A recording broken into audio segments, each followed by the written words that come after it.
dev designers. In this episode, I want to show you the types of hero sections in web design before I actually start the development in Webflow. First of all, we have hero heading left, hero heading right, hero stack, and hero no image. Actually, the types of hero section depends on the position or the absence of the hero picture.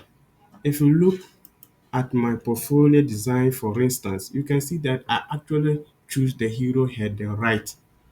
And this design actually follow the box model, that is the parent-child relationship, in which the parent element contain the child element. Let's look at the layer panel.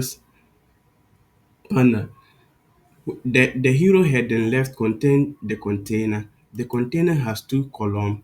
The first column contain the content of the hero section, that is the hero text, the paragraph, and the button, and the last one contain the hero image and its wrapper. If you want this design fast, kindly follow me, repost, and I'll share it with you. Thank you.